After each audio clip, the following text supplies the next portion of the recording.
Our gospel reading is taken from the gospel according to the author of John, from the 28th verse up to the 44th verse of the 11th chapter. We are reading from the NRSV translation updated edition. When she had said this, she went back and called her sister Mary and told her privately, "The teacher is here and is calling you." And when she heard it, she got up quickly and went to him. Now Jesus had not yet come to the village, but was still at the place where Martha had met him. The Jews who were with her in the house consoling her saw Mary get up quickly and go out. They followed her because they thought that she was going to the tomb to weep there. When Mary came where Jesus was and saw him, she knelt at his feet and said to him, "Lord, if you had not been here, my brother would not have died." When Jesus saw her weeping, and the Jews who came with her also weeping, he was greatly disturbed in spirit and deeply moved. He said, "Where have you laid him?" They said to him, "Lord, come and see." Jesus began to weep. So the Jews said, "See how he loved him." But some of them said, "Could not he who opened the eyes of the blind man have kept this man from dying?" Then Jesus, again greatly disturbed, came to the tomb. It was a cave, and a stone was lying against it. Jesus said, "Take away the stone." Martha, the sister of the dead man, said to him, "Lord, already there is a stench because he has been dead 4 days." Jesus said to her, "Did I not tell you that if you believed you would see the glory of God?" So they took away the stone, and Jesus looked upward and said, "Father, I thank you for having heard me. I knew that you always hear me, but I have said this for the sake of the crowd standing here, so that they may believe that you sent me." When he had said this, he cried with a loud voice, "Lazarus, come out!" The dead man came out, his hands and feet bound with strips of cloth, and his face wrapped in a cloth. Jesus said to them, "Unbind him and let him go." Listening to the gospel reading and to the preaching, may we receive God's blessing. Thanks be to God. So our preaching for today, sige. So kung sakaling makaharap mo si kamatayan, what would you negotiate? Or di ba si kamatayan? What would you negotiate with God for someone you love not to die? Or negotiate to extend their life? Or sa iyo mismo, sa iyong buhay, perhaps your life. What would you say, what would you negotiate with God to extend your own life if ever you find yourself facing death's door? Anong negotiate nyo? Iwatan ng 25 million ang pamilya mo? Magkano ba insurance mo? Diba? Uy, baka naman meron sa inyong pwedeng gawing beneficiary ang open table. Diba? Sa mga insurance nyo. Meron ba? Ano na negotiate nyo? Kung sakaling, matext kayo soon or later. Meron ba? Or hindi kayo makipag-negotiate. Ay, salamat. Ganon.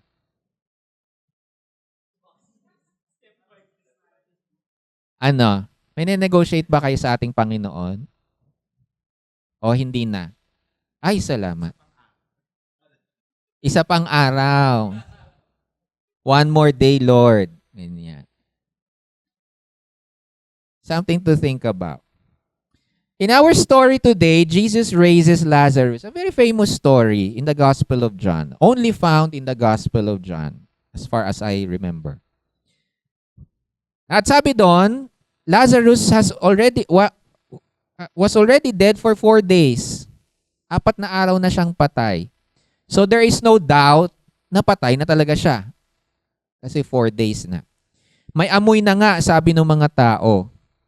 The people suddenly witnessed not a ghost, but someone who was dead but now alive.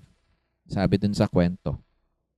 And then medyo sinisisi pa ni Martha si Jesus kung bakit namatay yung kapatid nilang si Lazarus. If only you have been here earlier, teacher, my brother wouldn't have died. No? Sabi ni Martha.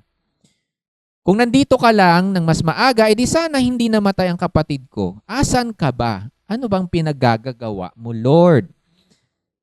Hindi ba't siya yung, andun sa story, it says in the story, hindi ba't siya yung iniibig mo?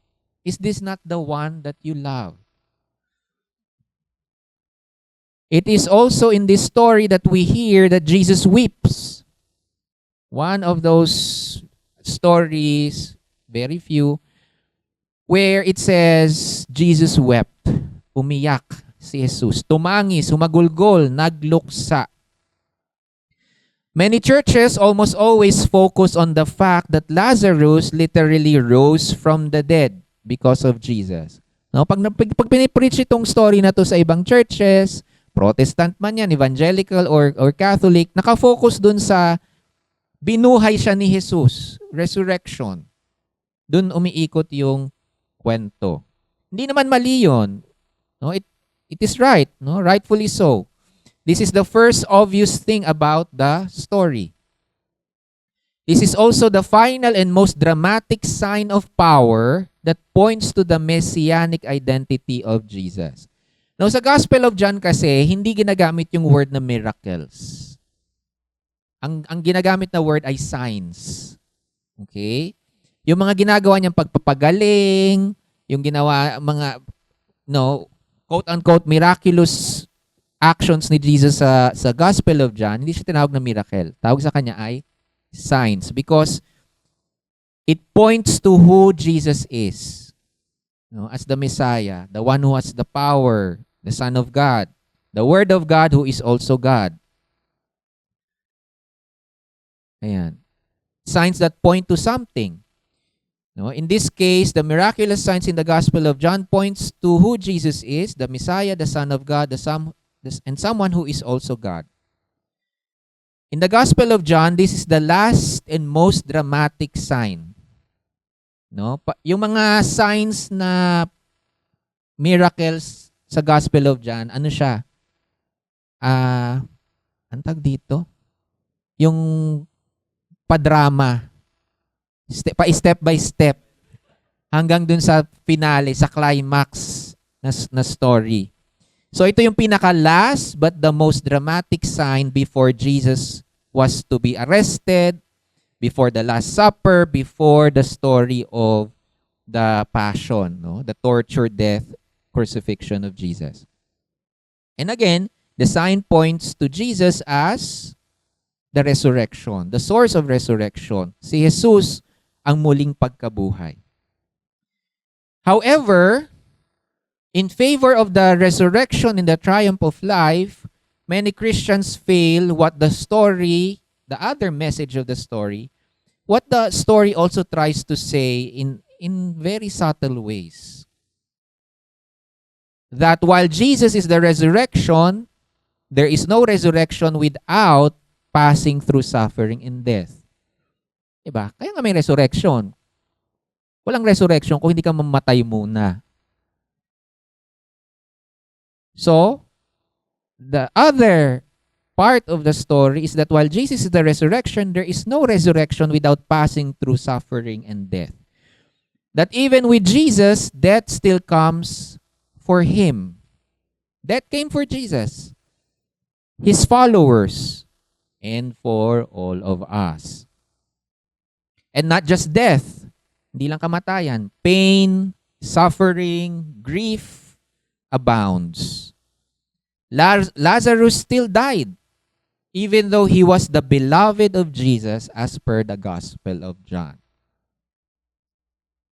Walang ibang sinabi sa Gospel of John na beloved si Jesus except for Lazarus. Okay. Lazarus is the one whom Jesus loved. In the verses prior to our story today, so kinuha natin yung portion ng story na yan, in verse 16, bago sila makarating sa bahay nila Martha, sa verse 16, sabi ni Thomas, doubting Thomas, Thomas, who was called the twin, said to his fellow disciples, "Let us go, that we may die with him."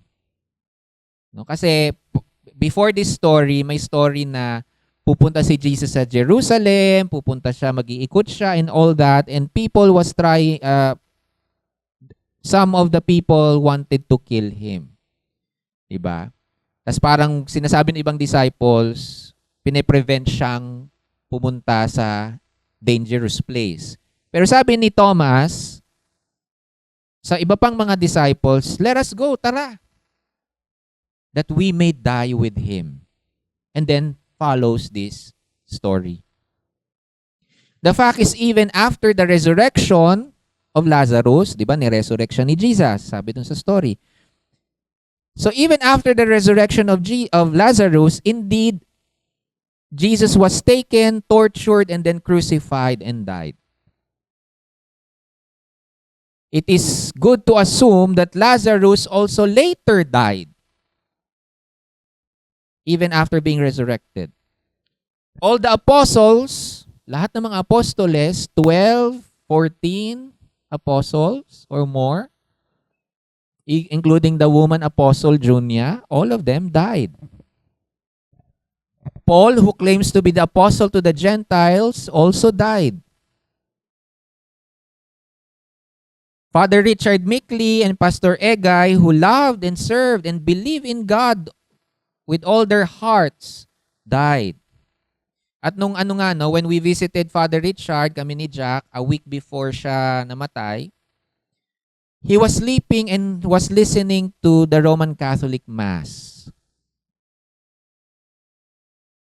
To the last breath, Father Richard placed his hope and comfort in Jesus in the Eucharist. Pastor Egay, pastor ng MCC Makati, had a simple yet genuine faith that fueled his pastoral ministry and his kindness. He is known for his kindness and meekness towards all. Si Kuya Michael Mia, a Pentecostal, believed and proclaimed Jesus Christ and his unconditional love. Nonetheless, they all died. Sumalangit nawa. They passed away. They took their final bow. Jesus never said, there was never a promise that we will never have to face death and suffering, and the suffering that goes with dying. Actually, on the contrary, sabi nga ni Jesus, carry your cross and follow me. Jesus never said that we will never have to weep and grieve our families, our loved ones and friends who dies, mamatay before us. Siya nga mismo sa story natin today, wept, tumangis para sa minamahal niyang si Lazarus.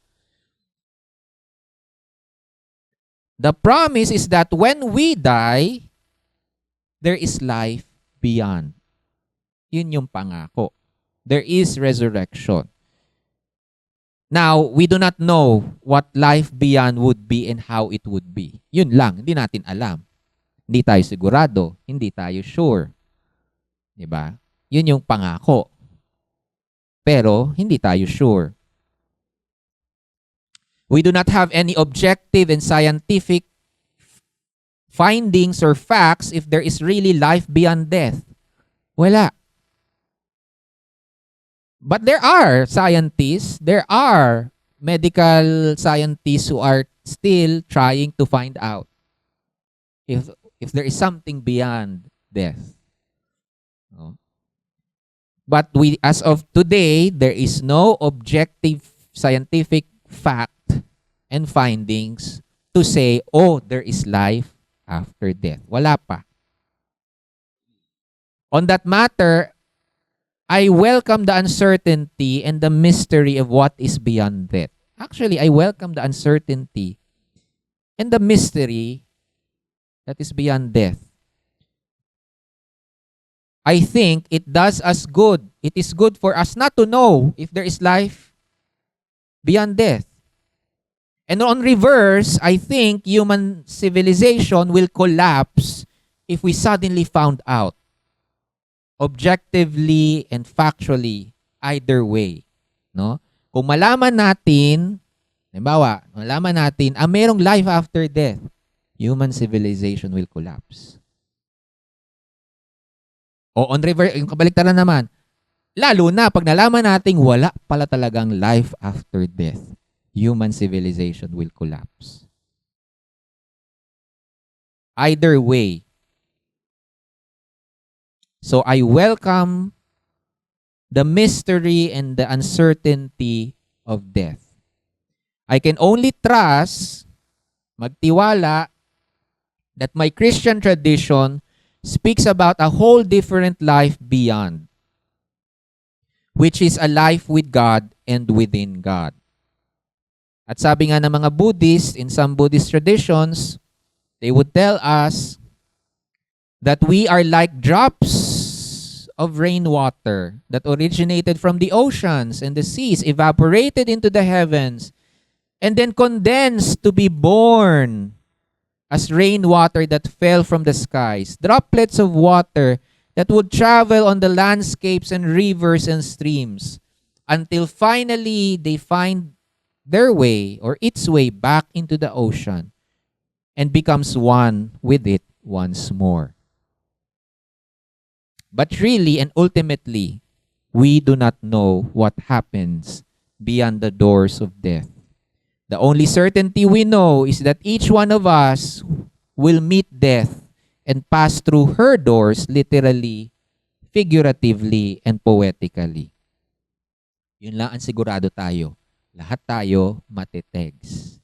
Una-unahan lang yan. Okay?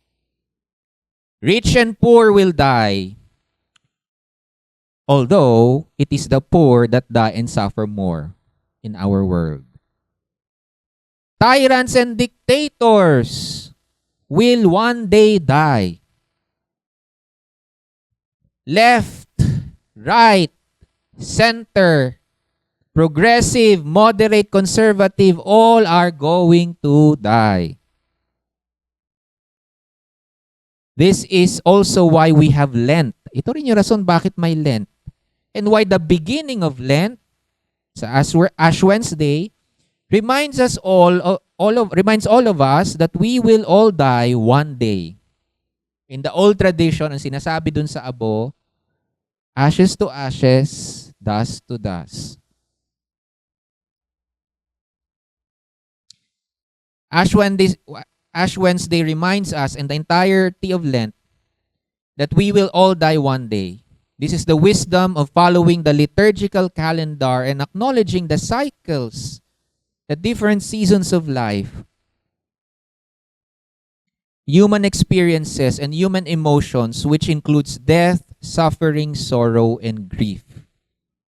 We are an Easter people, the children of the resurrection. No, Christians are the children of the resurrection. But our resurrection is always framed by the fullness, kabuuan, the fullness of life, which includes tragedies and certainly includes death, kamatayan. As Easter people, we are asked to face all our tragedies, including death, because of our hope and promise that though we die, our life never truly ends, but only returns to the same ocean we call God. And in the words of Paul, sabi nga ni Paul, nothing can separate us from the love of God, not even death. Again, we do not know exactly what happens to us after we die. A lot of people and brilliant theologians and church denominations have something to say about it and will argue using biblical passages, will even argue using Jesus and the words of Jesus. But one thing I would like to offer is that perhaps another way to live beyond death, like Lazarus and the other apostles and the early Christians, one way to think about this and to offer resurrection is to live out our faith the same way that they did. No, isabuhay natin ng pananampalataya tulad nung ginawa nila habang tayo nabubuhay. So that like them, though dead, we are still remembered and we live on through the stories told about us hundreds or thousands of years from now. No, 2,000 years ago, hanggang ngayon, pinag-uusapan natin si Lazarus. At ang mga apostoles.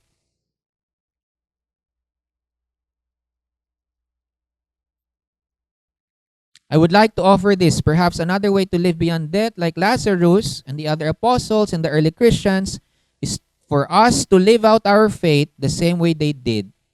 So that like them, though dead, we are still remembered and we live on through the stories told about us hundreds and thousands of years from now. And compared to them, mas maaalala tayo ngayon. Mas maalala tayo. Sila, hindi natin ang mga mukha nila eh. Tayo, mas maalala tayo. Because we have the technology where our voices and our faces are recorded. Diba? 2,000 years from now, itong bidyong to, hindi na magbabasa, ipe-play na lang nila. Diba? Ngayon nga, meron pa nga, through AI and CGI, pwede mo nang i-recreate into film ang isang patay. Physical features in the voice as if they were alive. Parang unang ginawa to sa Star Wars. Yung isang patay ng artista na general ng Empire, ni-recreate nila. No?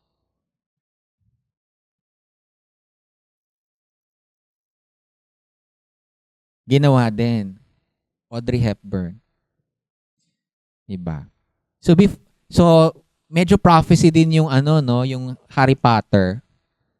Yung mga portraits na gumagalaw even before it was possible. Ngayon, possible na pala yung mga patay gumagalaw sa buhay.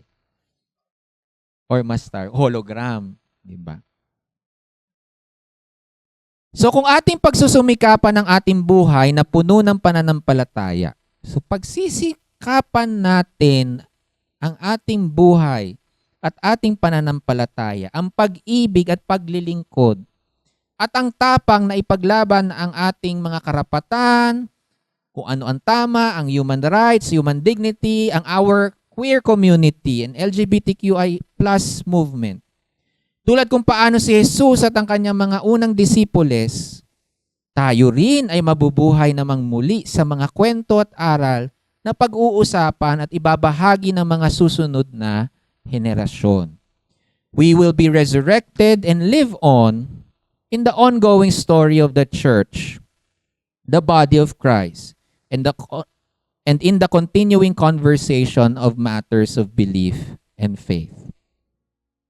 Perhaps to live on is to be counted with the great cloud of witnesses or the communion of saints, mapabilang sa dakilang lupon at samahan ng mga banal propeta at mga martir, ng mga santo't santa, na ang buhay ay inaalay para sa iba at mga aba. Like Jesus and through Jesus, we live on because we offered our lives to love and serve others. And though we are dead, therefore our stories matter. We become part of the ongoing story of Jesus, and our lives, ang ating kwento rin, many years from now, proclaims Jesus and the gospel of Jesus. Na nung nabubuhay pa tayo, without even thinking about it, tayo ay taus-pusong naglingkod at nagmahal sa ating kapwa sa pamamagitan ng iisang mumunting komunidad na ang pangalan ay Open Table. Kasi tulad nila, tulad ng mga unang Kristiyano, in first century, they were also small, insignificant communities persecuted by the Roman Empire. They never thought that 2,000 years from from their time. Filipinos, they didn't even know there's Philippines or will become Philippines. They didn't know that this will be talked about. So like them, who never thought about these things or did not thought about their stories, like them, maybe this small, insignificant community in Green Hills, hundreds of years from now, will live on through the stories of others, through the stories told about us by that time. We are a queer and progressive Christians. We are the children of the resurrection in and through Jesus Christ, but we will never avoid all the shit of this world. And the world is such a shitty place right now. Thomas, the doubter, even invites us, tara, halika! Sundan natin siya, tayo mamatay na kasama niya. Sinong sasama? We will never escape and circumvent death. She will meet us somewhere, someday, or soon. I just hope and pray, I or you, tayo, I hope and pray I have lived, loved, and served worthy to enter the halls, the mighty halls of my queer ancestors, and there be counted and named. Counted and named, we are queer, counted and named with our queer ancestors, just maybe, perhaps, thousands of years from now, when generations will be talking and preaching about Jesus, they will also talk about and preach about Open Table MCC. They will talk about Jack, Kakay, or Joseph. They will talk about JT, the admin, together with Josh, Charles, Austin, and Dale, yung mga ingat yaman. When they preach and teach about Jesus, they will read about Ali and Danjo and about RD na dating JW. Jehovah's Witness, JW. Or they will talk about Rix and Jeb, the straight couple na nag-join sa simbahan ng mga akla at naging magulang sa mga queer children. Or paano yung hundreds or thousands of years from now, when they are talking about Jesus, they are talking about this community na Open Table MCC. At paano mga straight na magkakapatid na lalaki ay nasumpungan ang Diyos sa simbahan ng mga maiingay na bakla. Hundreds and thousands of years from now, when they're talking about Jesus, I hope they will be talking from the letter of Joseph to the church in Aurora, who later moved to Annapolis, and how the church of outcasts struggled to include neurodivergent people. How the church in Annapolis struggled to live by and practice grace with each other. I hope and pray they will read and learn how those who were dead and closeted inside tombs were actually God's beloved, like Lazarus, and were raised up and told in the loud voice, come out of your graves, come out of your tombs, come out into the fullness of life. And hopefully, kung totoo mang may buhay beyond this life, we will see each other gathered together in the great rainbow cloud, nagchichismisan, watching over the next generation of queer and progressive Christians. Kung totoo man, kung totoong may life after death, makita natin ang isa't isa in that great cloud of rainbow witnesses. Nagchichismisan. Nagdadautan pa din. At tayo na ang tumitingin, nagwi-witness sa mga kagagahan ng next generation. Hindi tayo sure dyan. Pero sa pangalan ni Jesus, siya nawa. Amen.